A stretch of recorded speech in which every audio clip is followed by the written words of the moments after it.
Some houses are old, some are haunted, and some are simply wrong. This is the story of a young couple, a locked door, and the room that should have never been opened. They call it the Forgotten Room. After years in the city, Claire and Josh were ready for a fresh start. They bought a quiet 2-story farmhouse at the edge of a small rural town. It was cheap, suspiciously cheap, but they chalked it up to luck and maybe a little mould.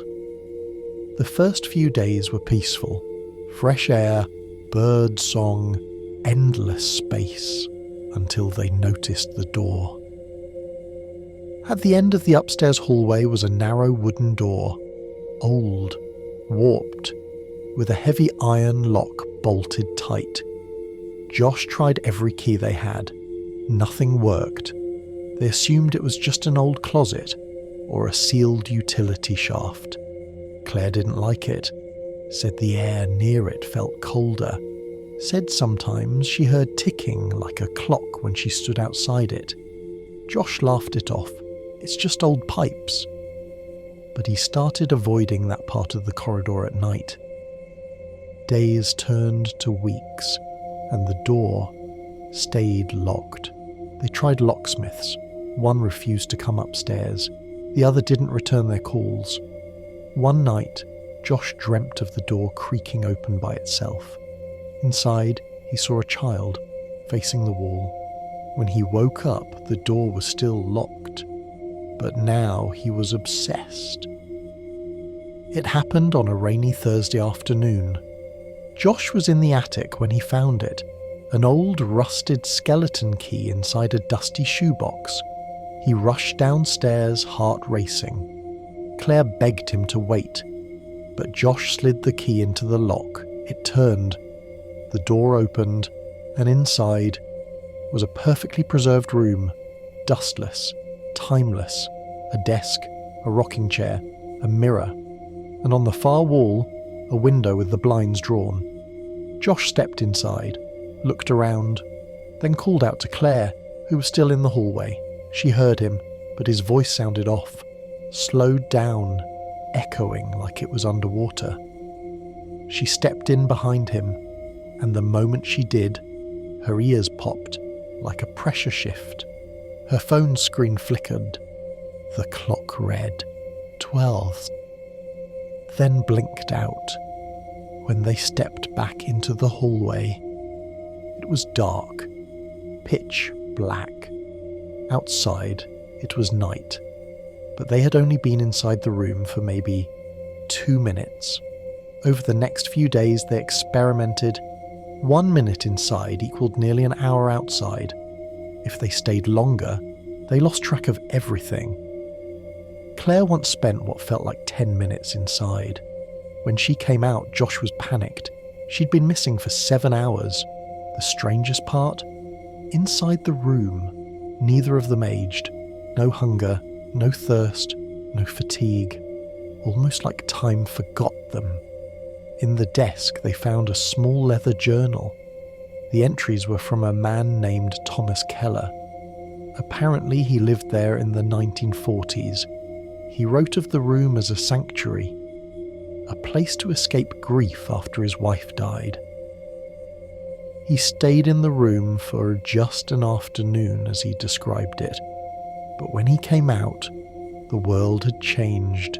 His friends had aged, his home had been sold, and no one remembered him. The final entry simply read, "If you find this, do not stay too long.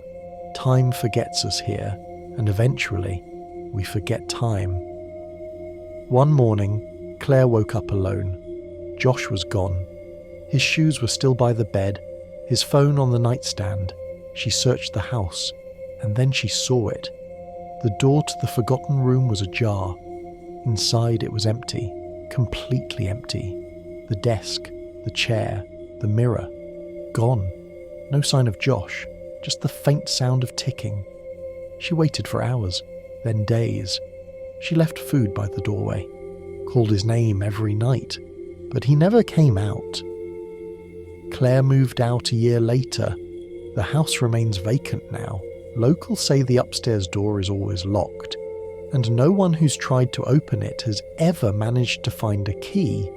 But sometimes, just after sunset, people walking past swear they see movement in the upstairs window, a flicker of light, a man's shadow, frozen in place, like he's still waiting, still stuck, in the room that time forgot.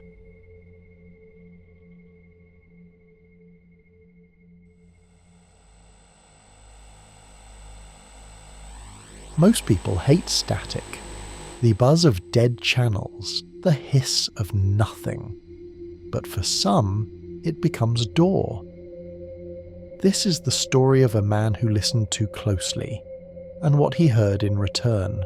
They call it echoes in the static. Daniel had just moved into a small, crumbling apartment after a bitter divorce. Everything in his life felt muted. His furniture was second-hand, the windows barely opened, and his old television, barely functional, only picked up static. No cable, no signal, just a broken screen and white noise. He should have tossed it, but he didn't. One night, Daniel couldn't sleep. He poured a drink, sat on the couch, and turned on the TV out of habit. Static. He stared at the flickering black and white screen for hours. Then, something strange. Just beneath the noise, a whisper. He turned up the volume. At first it was faint, random syllables. Then he heard it, a voice, male, slow. Daniel? The next night he listened again, and again. He stopped leaving the apartment, stopped answering calls, stopped eating regularly. He kept the volume maxed, the lights off. Each time he tuned in, the voices got clearer. Sometimes male, sometimes female, sometimes children. They knew things. They whispered his secrets. They said things like, "We see you. You were right to leave her. Don't trust the neighbour." One night they said, "Don't turn us off." Daniel began taking notes, whole pages of phrases he thought he heard. At first, the voices just talked to him. But then, they started talking to each other about him. "He's close now. Should we tell him what he is?" "Not yet." He played the recordings backward, slowed them down.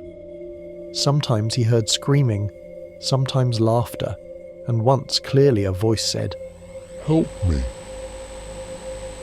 His neighbour, Mrs. Langley, knocked one afternoon, said she'd heard the static through the wall for days, said she was worried.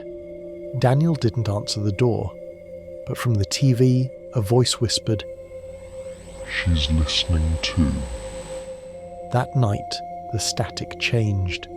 It pulsed, rhythmic, like a heartbeat. And behind it, Daniel thought he saw shapes, figures, moving behind the snow, reaching. 3 days later, Daniel was gone. His apartment door was locked from the inside, the lights still on, food rotting on the counter, and the TV still hissing. Detectives found the place in disarray. Walls covered in notes, strings, arrows, all pointing to one word scrawled again and again, "Listen."